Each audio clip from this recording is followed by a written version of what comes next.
I'm riding around on defense. I don't preach, bitch. Niggas say they send a blitz, but I don't see shit. Now y'all niggas playing coach. Y'all be doing the most. How the fuck you playing coach with niggas you don't know? Swear to God, I'm pine here's the step and never leave my weapon. Gotta have protection. I ain't fucking stressing, smoking my session. I ain't like a nigga, I'm always packing. Nigga a bitch, nigga yeah hell.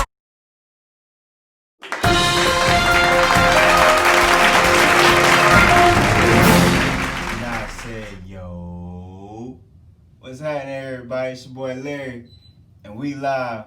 I fuck with y'all. We back in this bitch, man. If you fuck with your boy, you already know I'm jumping out early. Go hit that subscribe button. Go fuck with me if you fuck with me the long way. But yeah, on a serious note, we back in this bitch. Episode number 2. The grind does not stop. Trying to feed the fam. I'm on this serious shit, this YouTube shit. It's the new hustle. It's the new day and age. We gotta get it, baby. So yeah, what we talking about today? NBA Christmas Day special. You already know how we rocking, baby. And I'm gonna talk about it. I'm gonna tell you all my takes. I'm gonna give you my intelligence, my keen sense, that NBA guru that you all need, and I'm gonna break down what y'all been missing, and I'm gonna give y'all a little sneak peek on episode 3 if that's even what y'all want. Hit me in that comment section, throw some flames in that motherfucker so everybody know how we rocking and how we rolling. You know, that's my slogan. You know how I go. But yeah, let's start it off easy like the first game of the NBA Christmas Day Special 2020. Shout out to 2021 on the way. Pelicans and the Heat. Awesome game, not too bad. The Heat won, came out on top, 111-98, I believe. And Heat did not disappoint. He came out looking strong, looking great. Pelicans came out looking good as well. Brandon Ingram looking like he's a star, looking like he deserves that money, and everything that he got, he deserved that big payday. Congrats to you, boy. Congrats to Ingram. That's the homie. Zion playing like a motherfucking monster out there, bitch. You hear me? Zion doing his thing. They couldn't stop him. They didn't need to stop him, but they couldn't stop him. But they didn't need to stop him. But they couldn't stop him. But the Heat was in rare form today. We all know, I know y'all got ESPN. Even if you don't got nothing, you see it on IG, Facebook. Duncan Robinson hitting 7 threes in the NBA special. So I'm not going to even touch on that. We're going to talk about Goran Dragic. We're going to talk about that new dude, Precious Chuya, something like that. Precious Achua. That's how you say it. You know, you got to get it right. Precious Achua coming in the game and making some real good noise. If y'all don't know who the boy is, look him up. He's looking real nice out there. About 18 minutes, had good 11 points out there. Nice strong lobs from Goran Dragic and Tyler Hero. He ate up the paint, had some nice rebounds, offensive rebound, defense. Man, look, man, look. You see what he doing. Yeah, he's taking off. I like him. I like the pickup. I like the addition. I like that flavor coming there with them on that Heat. The Heat got something very saucy coming up. They want to show the Nets, hey, it wasn't a fluke. You know what I mean? We beat the Bucks. We might can beat y'all too. I don't believe it, but they got something starting. Back to this game, though, against the Pelicans. Brandon Ingram playing like a star. Zion playing like a star. Bledsoe, Lonzo, J.J. Redick. Nowhere to be found. Even though they had amazing games, the game before against the Raptors, Zion 15, Ingram 24, but Bledsoe 18 points. Redick led the team with 23 points, and Lonzo had a calm, cool 16 points. I say that to say, don't jump on these men's head just because they had bad games, i.e. Bledsoe, i.e. Lonzo, because that doesn't mean anything. Now, I've been riding Lonzo for a long time, riding as in I've been rooting for him for a long while, hoping that he progresses, but he does have to start attacking more and start getting a little more aggressive, but I understand he doesn't want to mess up his flow of game. If he's passive, he's going to be passive, continue to wreak havoc on the defensive side and get those, and make those plays that nobody's really going to talk about. But I see you, homeboy. And Bledsoe had a great game the first game, and he stunk it up this Christmas Day. But it's all right. This wasn't, you know what I mean? It wasn't too much of a bad performance that we got to let the man go. It's all good. It's all gravy. I see you, baby. It just wasn't enough for the Miami Heat, who came over, seen, conquered, did what they had to do against the Pelicans. But I do want to say watch out for them Pelicans because they are looking nice. Brandon Ingram is looking like something. Lonzo Ball may look shaky, may look like he hasn't proven nothing, but the plays that you guys are not seeing on ESPN and all of that are the plays that making these teams get back, come back, and drop a 20-point deficit at halftime to a 9-point deficit going into the fourth quarter. And on to the next game. I'm sorry. You already know who I took that from. I ain't going to say nothing. We got Bucks and Warriors. You already know. Bucks and Warriors. Pretty boring game because we all knew how it was going to turn out. Bucks, one of the best teams in the league for the past 3-4 years. Giannis, back-to-back MVPs, Defensive Player of the Year. They got the whole roster. They stacked. Golden State, no Draymond, no Clay, just Curry and Wiseman, and a terrible Oubre and a shitty Andrew Wiggins. What you want me to say about this game? It's terrible. It was shitty. But what I do want to tell y'all, fuck the game. Let's talk about these Warriors real quick. All I want to say is, don't lose faith. Don't lose hope. It's all right, Warriors fans. Y'all get Draymond back. Not saying y'all will win, instantly. Not saying y'all will be fierce. Not saying y'all will be, a team to be afraid of. But y'all will have some dignity. Y'all can win some of them games. Y'all can sneak some games. Y'all can upset some people. I believe some trades have to happen, or Oubre and Wiggins have to step up. It's Jordan Poole, Brandon Wanamaker. I fucked his name up, I do believe. But I know it's Wanamaker that came from the Celtics. They doing their part these 2 games. They doing what they need to do. Now throughout the season, if they continue to do right, because Wanamaker been doing what he doing off the bench in Boston. If you keep doing what you're doing, and Golden State fans know about Poole and how he's going to progress, Jordan Poole, we just need steadiness from Oubre and Wiggins. Let Draymond, Wiseman, and Curry lead the pack, lead the way, and let y'all sneak in there about a 6th, 7th seed, man. Maybe 5th. It's all about fighting hard, playing hard, and getting there. I haven't lost faith in y'all, but we're going to get back to it. We're going to keep it rolling. We're going to keep it going. We're going to keep it going. But yeah, man, the Bucks and the Warriors. Giannis didn't have amazing game, but he didn't need to. Bucks didn't need to. Bucks are too good. They didn't need to. Warriors, NBA expected Clay to be back. That's why they threw him in the Christmas special. It was just a fun game. Chris Middleton had about 31 points. Next highest scorer was, besides Giannis, was DJ Augustine, as far as I'm concerned. But let's look at the next game after that. Well, not the next game after that in this chronological order, but let's look at the next game after that. Lakers and Mavs. Another weak one. A couple of weak ones this Christmas Day. It's all right. I'm not here for that. I'm here for insight. I'm here for all the other shit. I'm here to break shit down and give you the good shit. Lakers versus Mavs. Luka versus Lakers. All this showed to me was Mavs need help that they don't even know that they need. And I like the pickup of Josh Richardson. I love it. Fucking love it. You don't know about Josh Richardson? Take a look, man. Everything you need to know. He's amazing.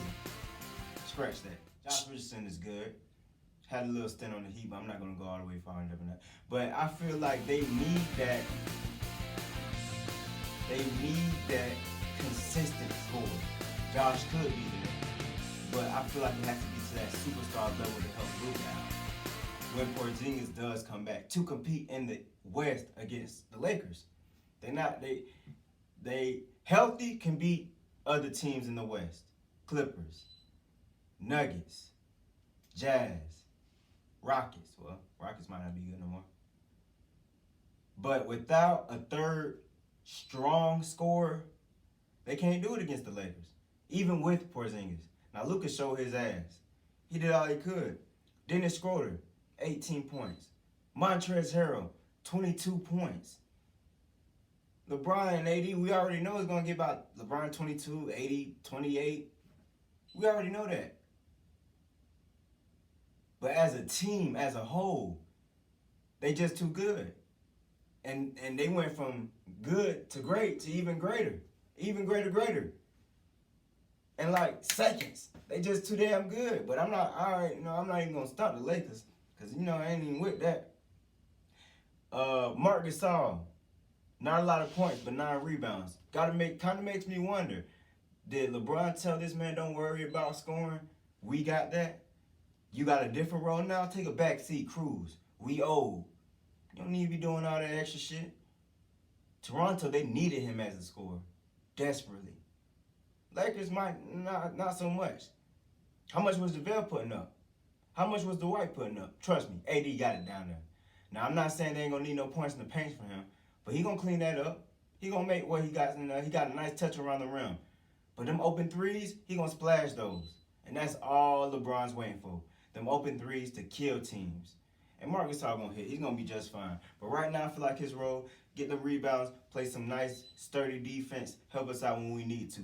And next, after that one, you know how the game go. Don't play with me, baby. We got a good one. But I'm going to save that one for last. Up next, Denver and Clippers. This was a good one as well, baby.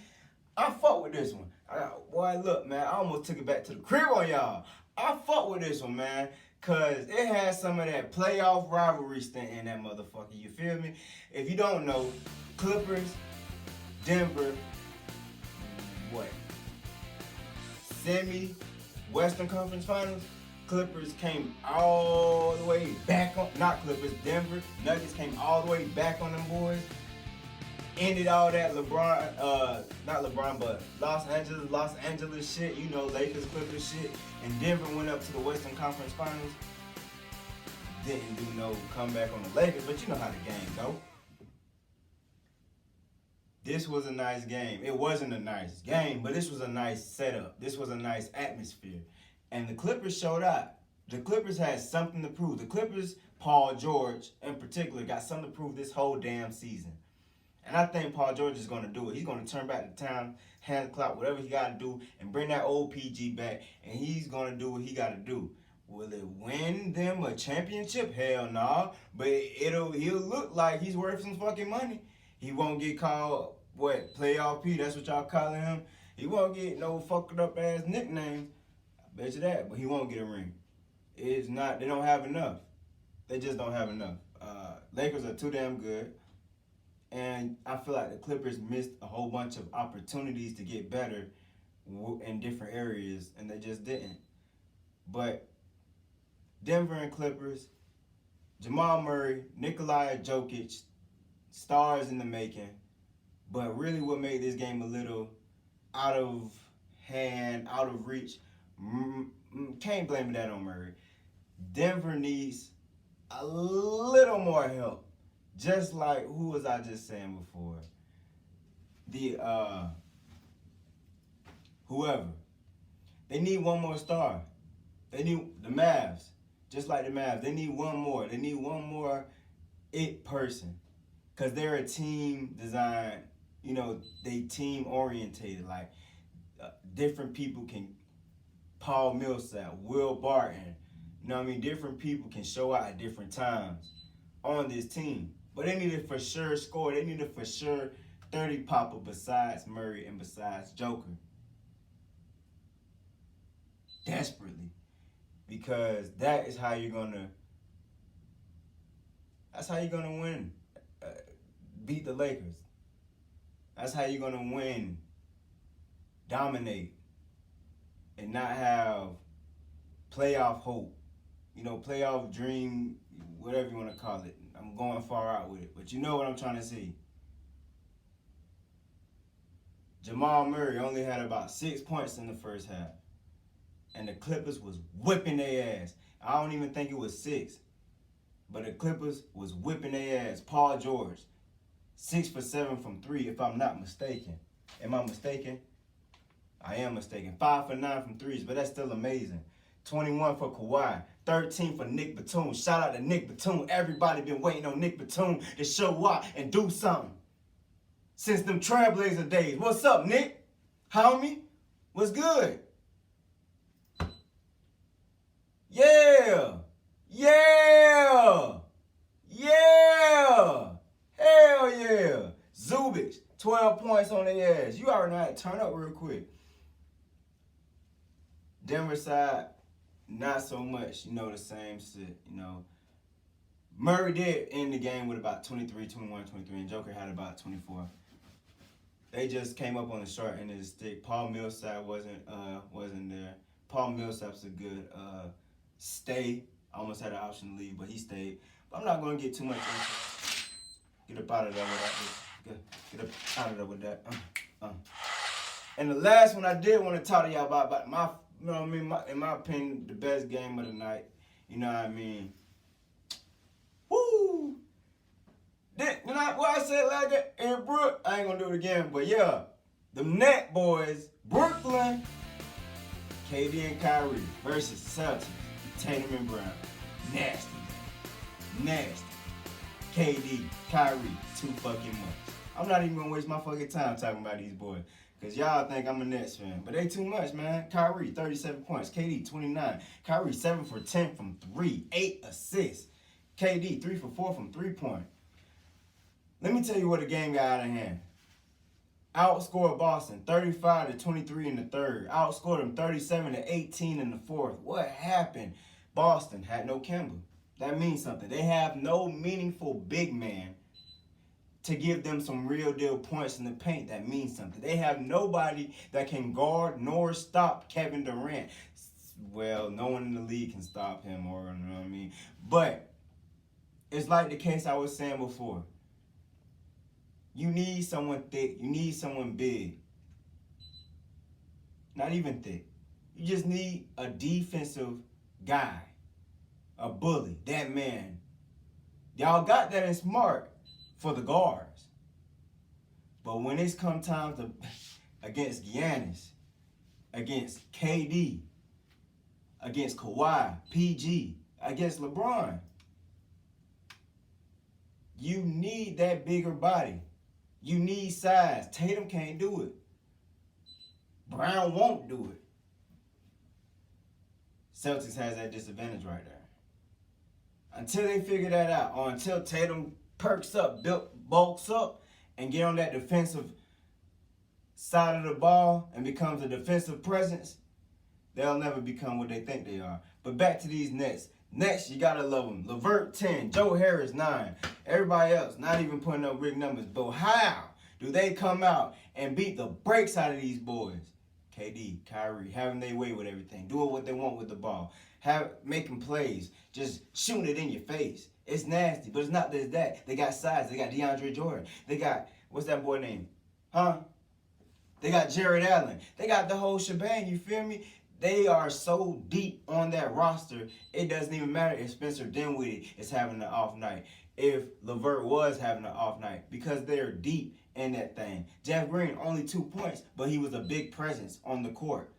Next are the ones y'all want to put y'all money on to make the finals, and I don't know about beat them boys in LA, but they're going to give them a run for their money. KD looking at you, LeBron. He looking at that crown. He got shots at your head, so you better watch out, homie. You feel me? You already know how we rocking, baby. We rocking and I'm rolling, baby. It's Larry Live, episode 2 in the books. You already know how it is. Subscribe, and fuck with your boy. You already know how it is. I'm trying to feed the fam. My 2 little boys. Yes, ma'am. I need all that. So until episode 3, baby, where I'll be touching up on the best teams in the motherfucking league. Where I'll be talking about the Lakers. Where I'll be talking about the Nets. Where I'll be talking about the Bucks. Who am I talking about? None of them. I'm talking about the worst teams in the league. I'm giving y'all a breakdown about the teams that's going to have the most success, but they the shittiest organizations right now. So stick around and catch me next time on Larry Live, baby. Chill.